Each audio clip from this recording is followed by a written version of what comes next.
We've been joined by our correspondent Gautam Roy, who is joining us from London. Hi, Gautam. Yeah, hi Siddharth, how are you doing? Good, Gautam. I hope you're doing well. Gautam, All right. indeed a significant visit. And we just saw the reaction of diaspora, Gautam, and you were also there. They were so excited. Tell us about that. You had a word with them. What were they saying? Well, they were really enthused with that because there was a whole bunch of them. Really, it was interesting to see how many of them had come to greet Prime Minister Modi, despite the fact that this is the fourth time that he's visited the United Kingdom.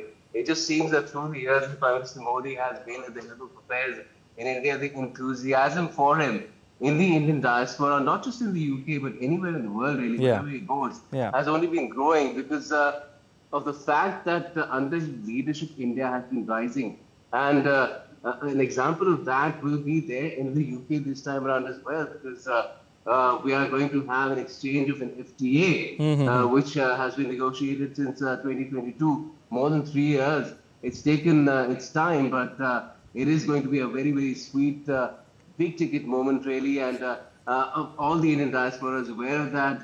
They are, of course, huge contributing. They've been contributing hugely to the UK economy as well, which has been in a bit of a slowdown mode in recent years. But with this FTA, it holds out a lot of hope that once the UK has that sort of an arrangement with a country which is the fastest growing large economy in the world, already number 4, it overtook the UK sometime back. The UK is at number 6 now. And that the UK can also get back to its days of fast-paced growth. Maybe not like India is growing, but much better than what it's doing now. So there's a sense of a huge amount of enthusiasm, a sense of pride too, Indeed. because these are people who may be away from home and they have settled down in the UK as well.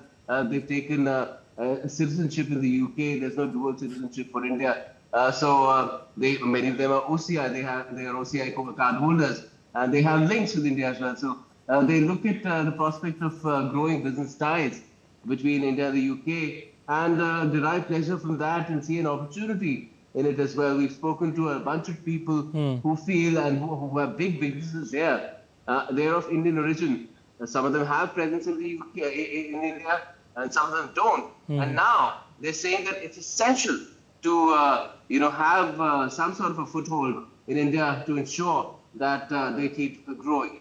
Definitely, Gautam. And as Honorable Prime Minister Narendra Modi addresses them as Rashtraduts, indeed, for a fact that they bridge the gap between both the countries and also, somewhere responsible for, strengthening the economy of the country.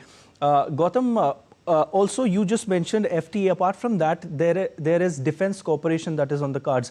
Tell us something about that. Well, yes, certainly. India and the UK have been, of course, cooperating with the defense field is concerned, the sector is concerned. We have joint exercises. One of them, of course, is called Cobra, which has been fairly successful one as well. And basically, the UK has a fairly large defense industry. There's Rolls-Royce, which, apart from making their famed cars, also make jet engines. So there's a lot of possibility there because India has been looking for that sort of technology transfer too. Whether that happens or not is another matter, but I'm sure these are issues that will come up when the two prime ministers meet in just a matter of few hours from now, really, maybe tomorrow, where the UK is concerned, but it's already today in India, isn't it? Yeah, definitely, Gautam. And we saw some wonderful reports by you as well, Gautam. And, some pundits are already saying that this is going to be a really significant visit by the Prime Minister. Indeed, for a fact that some analysts say that this will be the mother of all trade deals.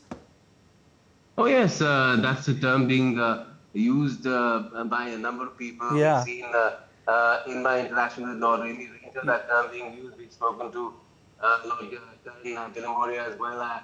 He was part of one of the chats where I had also joined in as well. Karan Bilamoria, people like Ranger, they've been part of the business community in the UK. They've had a role in public life as well. And as far as public life goes, an Indian origin person also occupied the Prime Minister's chair in the UK in the form of Rishi Sunak. So There are a lot of possibilities there as well. People are looking with a lot of enthusiasm to see where this FTA can take India and the UK together. Some are saying that the UK economy could gain 0.1% every year. That's 4.8 billion British pounds. The same story goes for India as well. And the projection of jobs there is also tremendous, really. In hundreds of thousands that the jobs could be generated both in India and the UK because of this FTA, which will, make tariff zero as far as 99% of India's goods and services are concerned. Yes. In the case of the UK, tremendous decrease in the level of tariffs. If you look at, say, alcoholic beverages, the famed Scotland Yes. duties will go from 150%, which is the current level, to when this FTA comes into effect next year, to straight away half, that is 75%. And over the years, next year, it will go down to 40%. So that will be a huge boost for the UK economy. And India is the largest consumer of whiskey in the world. That's a well-known established fact. Yeah. So that holds a lot of promise for the UK. Apart from so many other things, I mean, the JCB is another example. It set up one factory in India, now it's expanded to many more, at least I think 3 more, and has become a hub. India has become a hub for export of JCBs to different parts of the world as well. Definitely, Gautam, and this visit will certainly strengthen the bilateral ties between both the countries. And we hope you keep sending us some wonderful reports like you've been sending us, and stay and enjoy your stay in London, Gautam. Well, I've had a lot of chat with people who've been in diaspora once they met the Prime Minister. I hope you get to play them tonight as well. Definitely, we are going to go to. through the course of the evening, which may be long, but I'm sure it's going to be very, very fruitful towards the end. Well, we'll be tagging you in those reports as well, Gautam. Thank you so much. Thank you.